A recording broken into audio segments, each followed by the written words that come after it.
The God who made iron grow did not want slaves. Therefore he gave saber, sword, and spear to man in his right hand. Therefore he gave him bold courage, the rage of free speech, so that he would prevail to the last drop of blood, even unto death in the struggle. Ernst Moritz Arndt. After Napoleon was ultimately defeated in 1815, the German states established the German Confederation as a replacement for the now defunct Holy Roman Empire. After what had happened in France, they sought to prevent a similar revolution in Germany. But the seed of the revolution had already been planted. Many of the young men who had fought in the Napoleonic Wars now found themselves in student fraternities, which were an important pillar for the growing nationalist movement. One of them, the so-called Urburschenschaft, adopted the colors of the Free Corps of Lützow for their flag. Out of the blackness of servitude, through bloody battles, to the golden light of freedom. Throughout the first half of the century, the growing nationalist sentiment would flare up several times. In 1817, around 500 Protestant students gathered at the Wartburg, where Martin Luther had sought refuge from persecution, to celebrate the 300-year anniversary of the Reformation. In protest against the reactionary politics of the German Confederation, books by conservative authors were burned.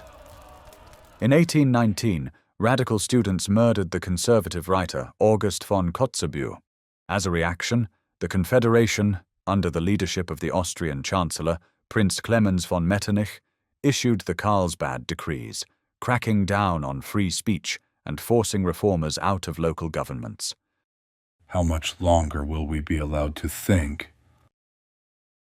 In 1832, in the wake of the French July Revolution of 1830, several hundred people gathered at the so-called Hambach Festival, a mass demonstration against censorship and oppression and for freedom and national unity. Protesters brandished what was about to become the flag of the revolution, black, red, and gold. One of the initiators of the festival, the journalist Philipp Jakob Siebenpfeifer, said in his speech, "We dedicate our lives to science and art. We measure the stars, examine moon and sun. We make God and man, hell and heaven into poetic images. We rifle through the worlds of body and mind. But the emotions of patriotism are unknown to us. Researching what is necessary for the fatherland is high treason. Even the faint wish to just strive for a fatherland, a home for free men, is a crime." Metternich and the German Confederation prosecuted the attendees to the full extent of the law.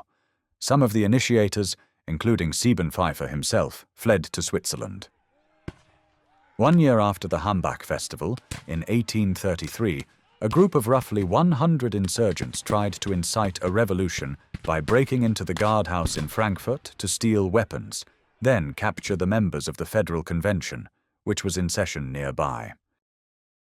However, the authorities had been warned of the attack. In the following shootout, 9 people were killed and 24 injured. The insurgents managed to escape, and some of them fled to the United States of America. Retroactively, the years between 1815 and 1848 came to be known as the Vormärz, or pre-March. In 1841, in response to a French attempt to reclaim the German territories west of the Rhine, August Heinrich Hoffmann von Fallersleben wrote the Song of the Germans, putting the sentiment of the Vormärz, the quest for a nation, and the fight for liberty and against political oppression into song. Unity and justice and freedom for the German fatherland.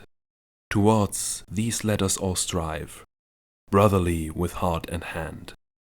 Unity and justice and freedom are the foundation of happiness. Flourish in the radiance of this happiness. Flourish, German fatherland. 80 years later, this song would become Germany's national anthem.